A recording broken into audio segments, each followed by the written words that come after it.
Let's talk about some of the discovery settings that are available in CLU2. The nice thing is, straight out of the box, as it were, straight as soon as you've downloaded it, it's going to automatically perform discovery. So there's no need to manually initiate a discovery.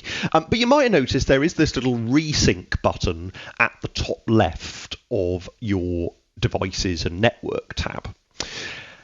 And that allows you to do a fresh discovery. The reason you might want to do that, I have literally just now unplugged a load of devices from the network. So in a moment or two, CLU2 is going to realise that it's no longer able to see those devices, and it will show them as offline. And what that means is, essentially it's saying that CLU could see those devices, but now it can't. So rather than just hiding them completely, it's going to still keep them there as greyed out, so you can see, well, I have lost connection to these particular devices. So there we go. We can see I've got the load of devices here, greyed out. I'm no longer getting a response. CLU has confirmed they're offline, but they're still shown because, of course, they might come back online. Or equally, this is a really useful way of monitoring your system and seeing, oh, hang on a minute, these devices aren't on the system anymore. But if I now go and do a resync, that is essentially a way of doing a fresh discovery and getting rid of those currently offline devices. They will then hide and we'll just see the devices that are currently presently online. If I go and connect the network again, CLU will periodically look for any new devices, and so they will then reappear again automatically. I don't need to manually rediscover them after they are connected again. Now, by default, CLU2, it's doing LLRP discovery, it's doing ArtNet discovery, and it will also be doing RDM discovery as well over ArtNet. But we've got some settings related to that. So I'm going to go to the Settings tab, and at the top here, these are all your settings related to discovery. First things first, network interfaces. If you've got multiple adapters that are actively connected to your PC, you will see the various IP addresses of those adapters here, and you can switch the adapters on or off. So that's really useful if you just want to be performing your discovery over your lighting network, for example, if you're on a PC that has got multiple adapters connected.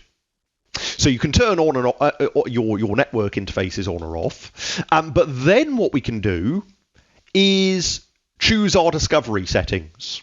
So in here, we have our protocols listed: ArtNet, RDM, LLRP, and then the dedicated NETRON protocol that is used to ping the NETRON devices once they've been discovered. And all of them are active. That means regularly CLU2 is constantly looking for new devices. Are there new RDM devices that have been connected? Are there new ArtNet devices that have been connected? Nice thing about that is it's giving you true feedback of what's going on with your network. But you might decide, well, actually, I want to do an RDM discovery, and then I don't want CLU2 continuously doing more discovery. So I could then set RDM to passive. That means it's going to ping the devices that are currently found, but it's not going to be continuously looking for new devices. Or I can completely disable RDM communications from CLU2 if I want to. And I can do the same for all of these different protocols.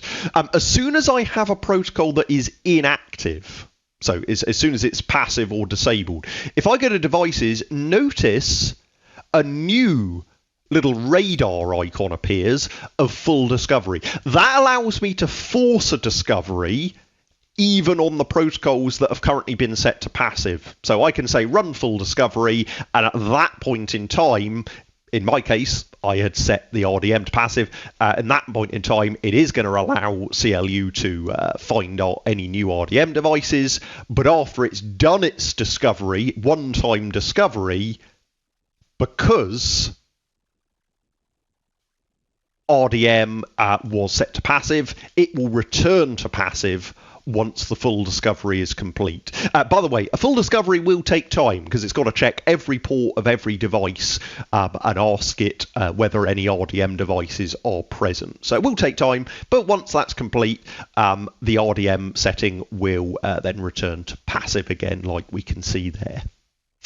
So those are your additional discovery settings that you've got available to you, and those settings will be remembered the next time that you launch CLU. But bear in mind, you do have the startup behavior. And the default is that it will do a discover all on every startup, even if RDM is set to passive. But you might decide that you want the startup to be active only, and so that when you launch CLU next time round, it's only going to look on the protocol set to active.